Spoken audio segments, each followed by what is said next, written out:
You know, a lot of people, if they saw something like this, just casually walking by, they'd probably call the paramedics, thinking that somebody inside was not doing so well. Hello everybody, this is JP from BigSexyBeast.com, out doing a little camper shell living, and thought I'd take a moment to do a short video on an experiment that I'm trying, which is this guy.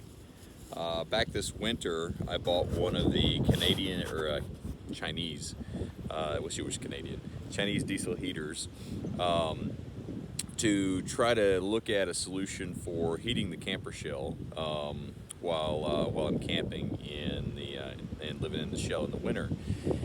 And the Webasto and the Esbits, the ones out of Europe, are typically $1,500 to a couple $1,000s, and the Chinese have created a version there that is looks to me like it's a copy that is like 150, 180 bucks. And so I got a couple of them. I got this self-contained unit, as well as one that's all the components.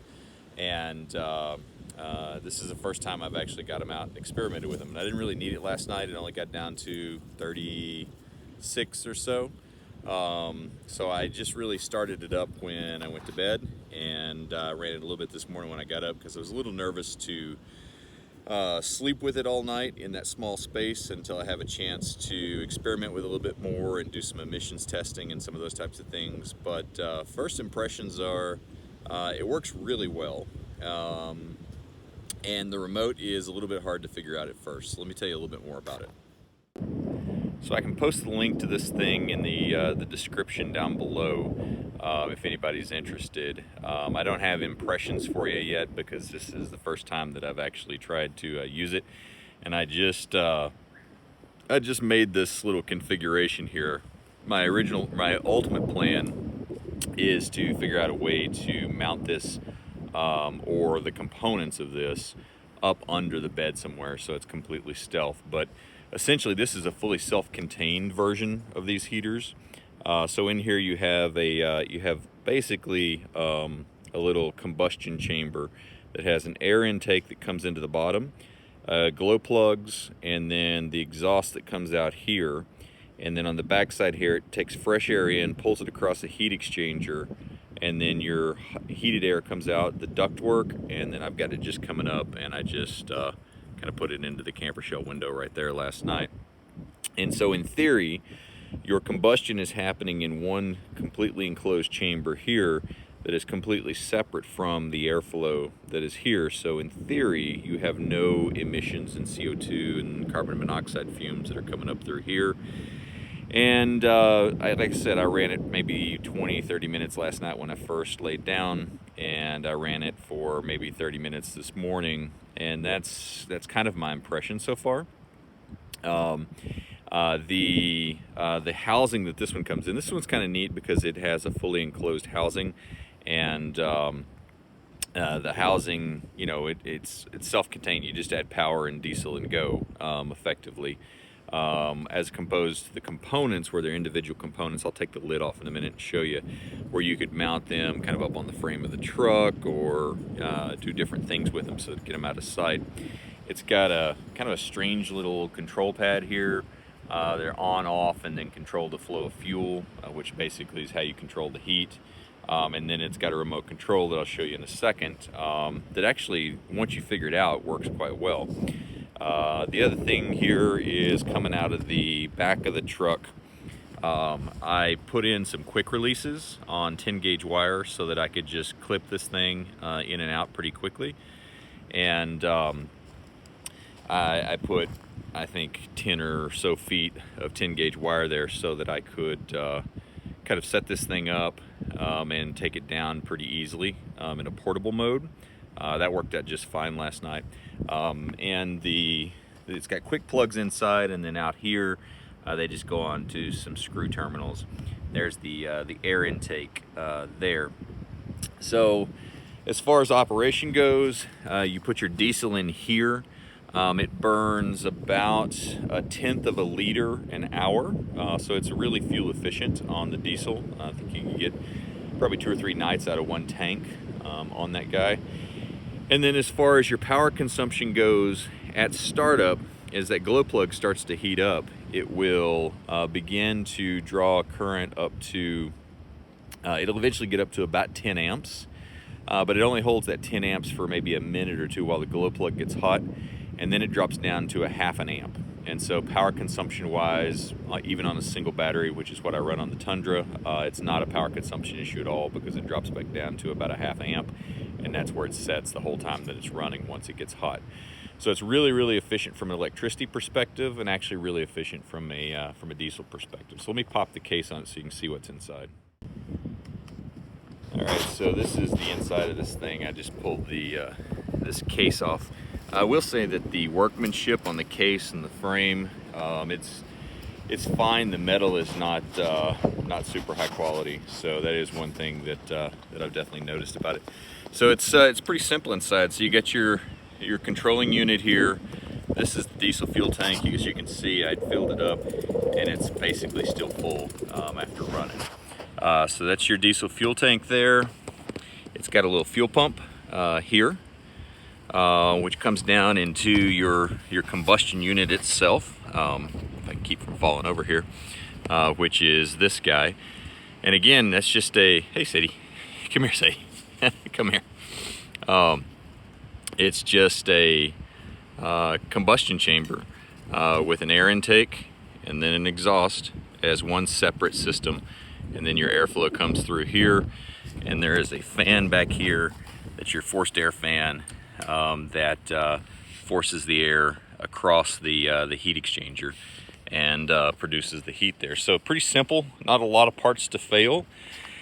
And to stealth mount this thing, essentially you just disassemble it and you find a spot to mount that little fuel tank, the fuel pump, and the heat exchanger. And then a spot to kind of stealthily put the exhaust out, and I think you're good to go. I think the bigger question is where do you bring the ductwork into the camper shell? And so I've got a couple thoughts about that, but I don't really know just yet. One idea is on the Tundras, they have some rubber plugs that go into the back of the bed that way, and I could come up under the deck drawer. I would probably have to Y this ductwork into smaller, maybe 2-inch tubes, so that I can come up through there. My other concern is I need to make sure that I get this guy up high enough so that if I'm fording deep water, that I don't wipe out the diesel heater. The other idea I had, and I've seen a couple people do this in some videos online, is they build some sort of enclosure that they put up on top of the roof rack, so that you can't really tell what's going on up there, and then you would bring it in somewhere up here. That would be nice because I wouldn't have to worry about creek crossings and stuff like that where I might get it wet and ruin the unit. But like I said, for the experimentation that I've done with it so far, it works. It's simple. And it looks like it's going to be pretty fuel efficient. So let me show you the remote. So this is the remote unit that comes with it, and again, not the most descriptive or intuitive on controls. So I can get to focus there a little bit more. And to turn it on, what I figured out is the best thing to do is press it. It says please wait there, and then you get this screen, and if you hold it for 2 seconds, it will go into a power on mode, which I managed to do just then. And then at that point, the heater, you can maybe start to hear it here. It takes about a 2-minute startup cycle or so to get going. It's pretty quiet overall. I don't know if you can hear that at all in the video. It goes through this 2-minute startup cycle. It'll start to get a little faster, a little bit louder. It gets to its loudest point while it's starting up, and then it quietens right back down. But it's a little windy out here today, and I can't hear the heater over the wind. So it's kind of a plus to it, because if you are stealth camping, it doesn't really make enough noise that anybody would know that you were stealth camping. Eventually it'll start clicking just a little bit as the fuel pump kicks on once the glow plug gets hot. And that's effectively how you control the heat, is on this guy here. So I don't know if I can get that to really show or not. It's interesting, the refresh rate. If you could see that, what that effectively says is 1.6 hertz, 1.8 hertz, 1.9 hertz, 2 hertz. So 2 hertz is essentially 2 drops of diesel per second. Now you can kind of hear the clicking. See if I can get closer so you can hear the clicking.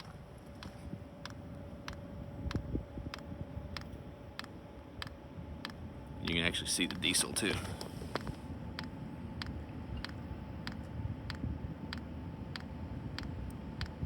And it just sips the diesel. So that's in startup mode. It's probably actually sipping a little bit more now than it would when it's running. And that's really all that it takes. And then you're starting to get a little bit of hot air out the exhaust here, but not a lot because it really hasn't kicked in yet. And then it'll settle back down and just do its thing. But what's kind of less intuitive about the remote is 2 clicks or 2 seconds turns it on. 3 seconds, if I hold it here, we'll turn it off. And figuring that out in your mind takes a little bit of discipline, but once you do, it seems to work. All right, everybody, thank you for tuning in. Hope you like the content here. I think this is interesting as an option for being able to heat a truck camper shell while you're living in it. Obviously, figuring out a stealth mounting setup is going to be paramount, but first impressions are it's going to be a viable option, and it heats that space very, very easily on its lowest setting.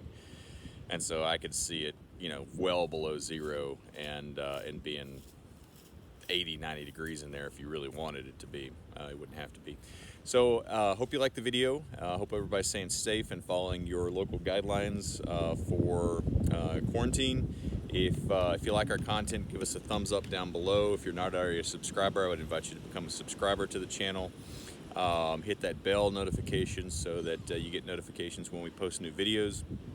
And we also have a website, store.bigsexybeast.com, store.bigsexybeast.com, where we have some new patches, and I'll have to grab one from the truck and show you some new patches and some stickers as another way to support the channel. So thanks everybody for your time, and stay safe. Hey, so here's one of the embroidered patches with the bigsexybeast.com logo on it. They actually turned out pretty well. I just got them in. And they've got a Velcro back on them, so you can add it to your patch collection.